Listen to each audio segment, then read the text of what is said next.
La más cordial bienvenida aquí en el estudio al doctor José Ángel Gurría. Usted lo recuerda, ha sido secretario de Hacienda, secretario de Relaciones Exteriores, secretario general de la OCDE y ahora preside el Foro para la Paz, ¿no? Que le ha encargado ni más ni menos que Emmanuel Macron. Doctor, bienvenido. Efectivamente, sí, a partir del 23 de marzo presido el Foro de la Paz de París, pero desde México. ¿Y qué? Es decir, hay un secretariado permanente ahí en París que se encarga del día a día y pues yo tendré que ir algunas veces durante el año, sobre todo en noviembre, que es cuando es el gran evento anual, cuando se celebra el aniversario del final de la Primera Guerra Mundial. Hay un gran ejercicio donde se buscan soluciones de sociedad civil. Saludamos a Federico Reyes Heroles, que lo tenemos también en el enlace. Mi querido Federico, ¿cómo estás? Bien, contento de estar aquí en tan buena compañía. José Ángel, buenas noches, ¿cómo estás? ¿Qué tal, Federico? ¿Cómo te va? Oye, Federico, la valoración, han tenido efectivamente una reunión donde aspirantes, suspirantes o precandidatos a la presidencia de la República se han dado cita con ustedes, los intelectuales, para discutir programas y también perfiles. Cuéntanos, ¿cuál es tu valoración del ejercicio, Federico? A ver, yo creo que lo primero es poner en su justa perspectiva que es una coalición. A los mexicanos nos suena extraño ese asunto porque se trata de una situación diferente, pero de hecho hemos vivido con coaliciones ya desde hace un par de décadas. Las coaliciones son, yo diría, un estado de la política mundial. Hay decenas, si no es que probablemente históricamente ha habido cientos, en el cual los ciudadanos que pertenecen a un partido se someten a un código ético por arriba de las doctrinas partidarias y en el cual admiten que tienen que llegar a ciertos acuerdos. Las coaliciones se llevan tiempo, no solo por los pactos entre las cúpulas, sino por la elaboración de las políticas que habrán de aplicar. Esto no son alianzas para llegar al gobierno, se trata de una coalición de gobierno. ¿Cómo gobernarán? ¿Qué harán con cada uno de los temas? Seguridad, educación, lo que sea. Ponerse de acuerdo antes, se pueden llevar meses en esto. Entonces, era importante que empezara el diálogo, ¿no?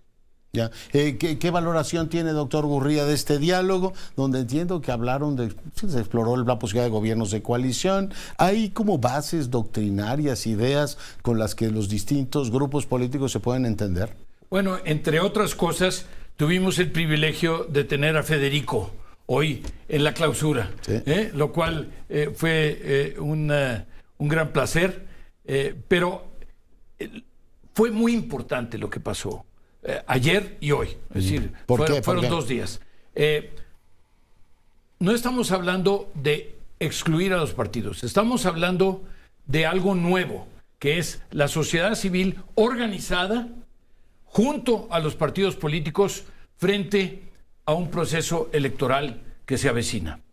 Y por otro lado, por primera vez, como dijo Federico hace un momento, por primera vez una coalición de partidos, 3 por lo pronto, idealmente 4, porque el MC yo creo que debería sumarse, y que constituirían la oposición y que decidirían en un solo candidato para representarlos a todos, para después enfrentarse a quien quiera que proponga el gobierno, a la candidata o el candidato del gobierno.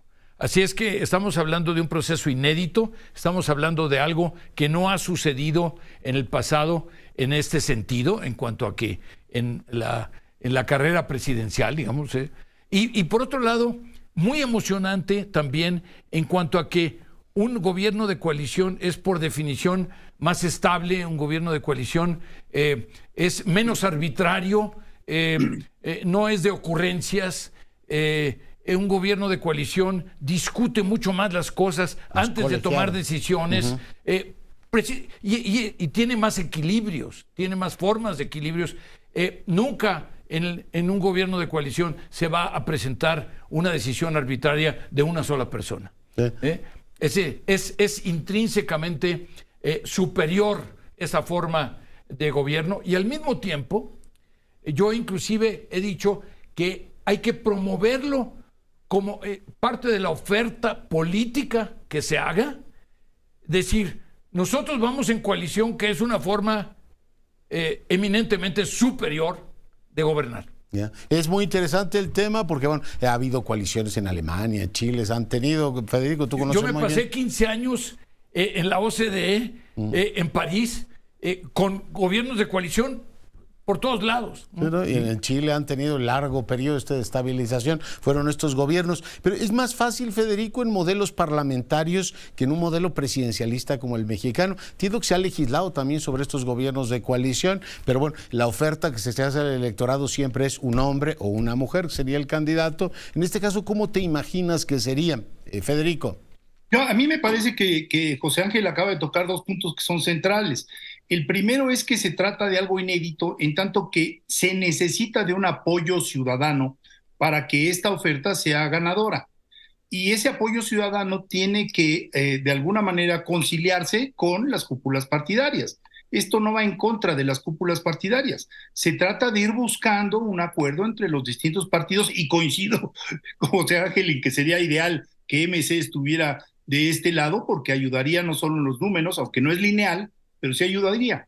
Sí, funcionan, tienen más tradición en los regímenes parlamentarios, eso está muy estudiado, pero el efecto al final es lo que acaba de decir José Ángel. Tiene que haber más negociación. Es una especie de nueva forma de contrapeso para que los gobernantes no se sientan solos con todo el poder en una concentración como la que estamos viendo, por ejemplo, en Israel, en donde, pues, a pesar de la oposición que hay evidente a Netanyahu por varias medidas, pues no necesita conciliar con nadie y entonces puede seguir cabalgando a su gusto. Eso para México, esa necesidad de negociación, creo que sería en sí misma muy enriquecedora. Sí, sí. Yo me pregunto en qué parte de la historia perdimos esta idea de que efectivamente gobiernos colegiados o más diálogo, gobiernos divididos en algunos casos, han dado el periodo más largo de estabilidad macroeconómica que ha tenido este país, y la concentración siempre tiene, como es el caso actual, José Ángel Gurría, un elemento preocupante: concentración del poder. Lo que pasa es que, en primer lugar, hay que actualizarse en términos de la forma de gobierno. A México ya le toca eso. Es decir, ya quizá estamos atrasados en cuanto a haber iniciado con este proceso. Pero además no tiene que ver necesariamente con régimen presidencial o régimen parlamentario. ¿Por qué? Porque estamos viendo que se están fragmentando las fuerzas políticas prácticamente de todas partes del mundo, inclusive en los Estados Unidos, en donde tradicionalmente hay los dos partidos. Hay una fragmentación de los demócratas, hay una fragmentación de los republicanos. Y por otro lado, estamos en México con una fragmentación que es parte del proceso de la actualización, digamos, de la vida política del país. Y hay una actualización de esa misma vida política en España y en Italia y en Alemania, etc. Entonces, lo que está pasando es que México está llegando a esa etapa. México está ya con los partidos políticos y con la sociedad civil, juntos, ¿no? Pues empezando una etapa de mejor gobierno, de un gobierno como digo, donde se discuten más las cosas. Lo que decía Federico respecto de Israel, yo te diría, inclusive en Israel hubo necesidad, como es un gobierno de coalición, hubo necesidad de detener las cosas y de no seguir adelante con estas transformaciones. La reforma al Poder Judicial, ¿no? Así es, absolutamente. Así es que estos pesos y contrapesos funcionan mejor en un gobierno de coalición. Ya. Federico, es famoso aquel dilema de qué va primero, el hombre o el programa. Creo que en este caso vale la pena discutir el programa antes de ver el método de quién va a ser el candidato, bueno, el hombre o la mujer en este caso. Federico. A ver, yo te diría que los estudios de valores profundos lo que muestran es que al fin y al cabo lo que también ha cambiado, como lo dice José Ángel, es la forma en la cual el elector toma su decisión. A finales del siglo XIX, si tú eras liberal o conservador en Inglaterra, sabías el día de la elección que ibas a votar por tal o cual partido, porque estaba en la herencia familiar, porque venía de lejos y porque además no podían concebir que tú no fueras a votar por conservador si tu familia era conservadora o liberal en el caso. Pero el votante ha ido cambiando y esto tiene mucho que ver con las formas en las cuales, a través de las cuales nos informamos. El votante se ha ido volviendo más volátil, menos atado a las doctrinas de los partidos, y esto no está mal. Yo insisto, los principios pueden cambiar de partido y ser válidos si tú optar por otro partido de una elección a otra, o incluso en una misma elección, como por ejemplo el voto cruzado, que ya hemos visto en México en muchas ocasiones. Votan por un partido para el gobierno. El voto pinto Estado, que llaman, sí. Exactamente, y entonces van seleccionando al hombre. Entonces es una combinación de ambas situaciones. Ojo, entre los jóvenes esto se ha acentuado muchísimo. Cada vez se retrasa más el decir por quién vas a votar, porque quieren verlos en los debates, la forma de comunicación que nació en los años 60 con Nixon, etcétera, y los quieren ver también en las redes sociales y los quieren ver debatir, les quieren ver la cara, cosa que antes no era del todo fácil, y esto ha hecho que el votante retrase. Un mes antes tienes una definición, sigue caminando el proceso, claro. Y hay personas que deciden el día de la elección. Sí. Oye, pero les planteo a ambos, José Ángel Gurría, las sociedades tienen que percibir esto que algún politólogo llama los clivajes, ¿no? ¿Qué es lo que está en juego? ¿Por qué me piden estos caballeros que yo vote por una coalición en vez de votar por el partido hoy hegemónico? ¿Qué es lo que está en juego en las elecciones del 24 para este país, José Ángel Gurría? Hay cuestiones ideológicas, pero hay cuestiones también de mejores prácticas, de buenas prácticas, que no tienen que ver con la ideología y que no... es decir, todos los países quieren más crecimiento, todos los países quieren tener menos deuda, todos los países quieren más empleos, mejor remunerados, todos los países quieren tener menos desempleo, todos los países pues luchan en contra de la inflación. Todos los bancos centrales se dedican en este momento en particular en que tenemos una inflación internacional. En fin, es decir, esto es más allá de la ideología. Tenemos una serie de objetivos que son de la sociedad en general y que no dependen ni de un país, ni tampoco dependen de una ideología. Y la cuestión es ofrecer la posibilidad de lograr eso, primero, en el menor tiempo posible, pero sobre todo con la mayor permanencia posible, con la mejor calidad de gobierno, con la mayor permanencia, la mayor estabilidad de gobierno y la mejor calidad de gobierno.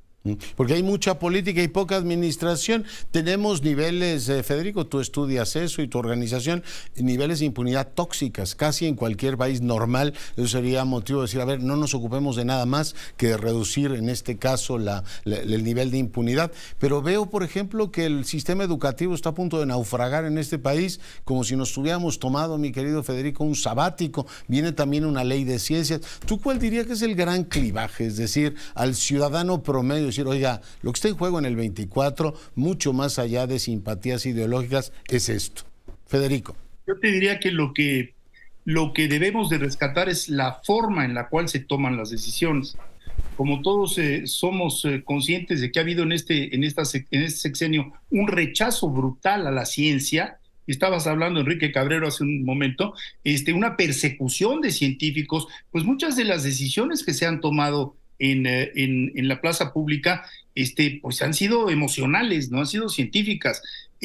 A veces las decisiones que toman las ciencias sociales o las ciencias exactas no son las más coquetas, las de mayor sex appeal, pero se tienen que tomar. Por ejemplo, si aumenta la esperanza de vida y no modificas tu sistema de pensiones, por lo cual acaba de pasar Macron, pues resulta con que no va a haber suficientes dineros. Y eso también es una nueva demanda, explicar con argumentos científicos por qué tomas una decisión o por qué no tomas otra. A ver, lo del maíz transgénico, pues resulta que nosotros en el TEMEC aceptamos que tiene que haber un sustento científico para ir adelante con algún tipo de bloqueo de la importación de ese producto. Y resulta que no lo hay.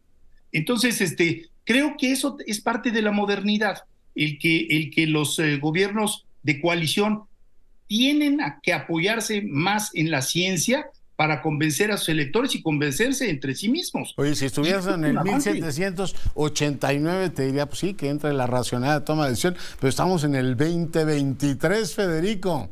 Pues sí, Trump niega que existe el cambio climático, el calentamiento global. Bueno, y un señor aquí niega la eficiencia del gobierno transparente, ¿no? O sea, los gobiernos abiertos, resulta que son, ¿qué dijo? Un cero a la izquierda, Federico. Cero a la izquierda. Eso hay que luchar contra eso. Y hay que denunciarlo. Pero desde la racionalidad o desde la política. Pero desde la racionalidad y desde la política y explicarle a la gente. La gente es mucho más inteligente de lo que uno piensa y además es mucho más inteligente de lo que parece pensar el actual gobierno. Es muy, muy, muy importante que se explique, como dice Federico, la racionalidad debe imperar. Finalmente, y por eso es que yo propongo que tengamos un gobierno de coalición y digo que es mejor, intrínsecamente mejor.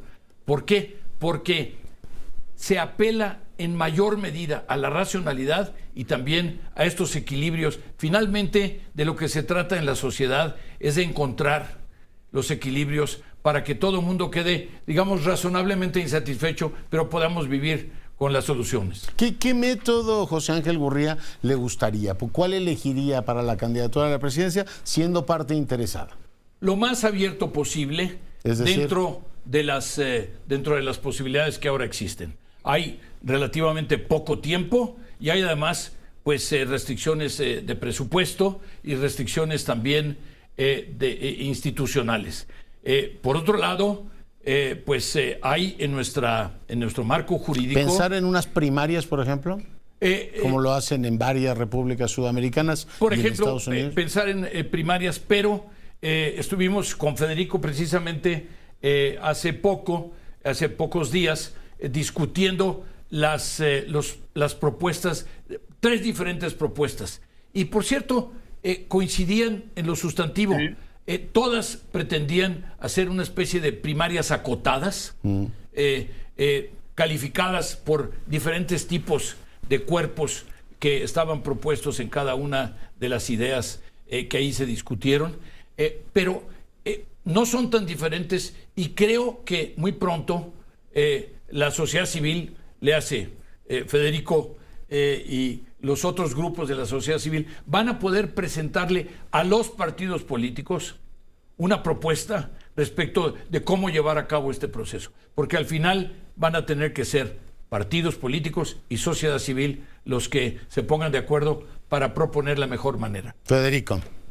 A ver, bueno, lo que acaba de mencionar José Ángel es realmente una primicia, en el sentido de que sí, hemos venido durante ya varios meses estudiando una fórmula que no sea un retrato. Todo el mundo dice una encuesta es un retrato en un instante, sí, pero la demoscopía ha seguido evolucionando y hay estas encuestas de seguimiento en donde tú puedes, o tracking polls, en donde tú puedes ver el crecimiento de un candidato o no, o por el contrario, el derrumbe de un candidato en los debates, pero que no necesariamente son de confrontación destructiva, sino de quién tiene la mejor propuesta, y estas se pueden hacer llegar a través de los medios de comunicación y de las redes sociales a los ciudadanos, y los ciudadanos pueden ir participando con una evaluación muy puntual, muy registrada, muy controlada, sobre qué opinan de un debate entre Xóchitl Gálvez y yo qué sé, qué va a ser el candidato de la coalición o del partido en el gobierno en la Ciudad de México, por ejemplo.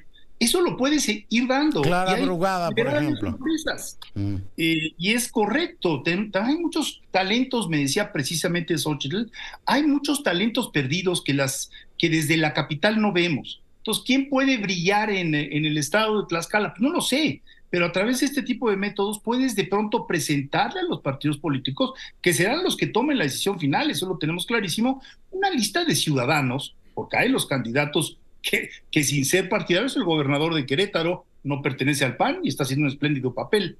Entonces, bueno, decir, aquí hay todos estos ciudadanos que están bien evaluados y que pueden ser aspirantes lógicos a tal o cual posición. No tenemos la tradición de discutir en México, ¿no? En público, de decir, a ver, ¿cuáles son las mejores opciones? Como que nos arrugamos ante eso, José Ángel Gurría. No tenemos una tradición de coaliciones, no tenemos una cultura de coaliciones y tampoco de discutir con un partido y el otro, en virtud de que hasta ahora la tradición ha sido que cada partido va por su cuenta, con su candidato, y al final corren todos contra todos, y pues el que llega primero a la meta es el que gana. Y la comunicación política, hoy la del Estado de México, la candidata propone que conozcas a los 10 perritos que adoptó, lo cual me parece sublime, pero como que no es el debate político. Los gatos, ¿no? Tiene sí, también gatos.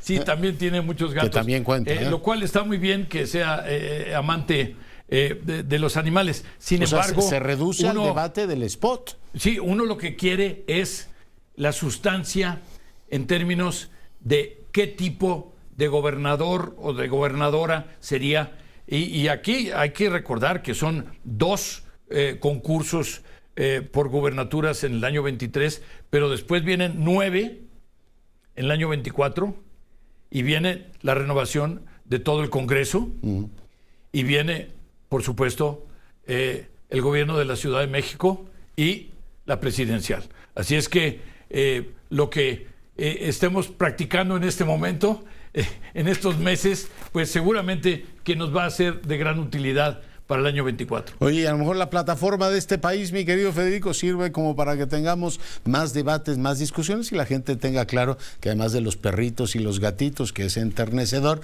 ¿qué demonios hacemos con la educación pública? ¿Cómo recuperamos el tiempo por perdido? Ejemplo, oye, sí. Ahora que el INEGI está escondiendo hasta eso. Digo, es una época oscurantista inquietante, pero me está comiendo el tiempo, mi querido Federico, te mando 1000 abrazos. Abrazo, Leonardo, y gracias por la oportunidad. Adiós, José Ángel. José Ángel Gurría, muchas gracias por venir al estudio. Hasta luego, muchas gracias. José Ángel Gurría, de tenerlos a ambos, Federico Reyes Heroles en el enlace y al doctor Gurría aquí en el estudio. ¿Me permite?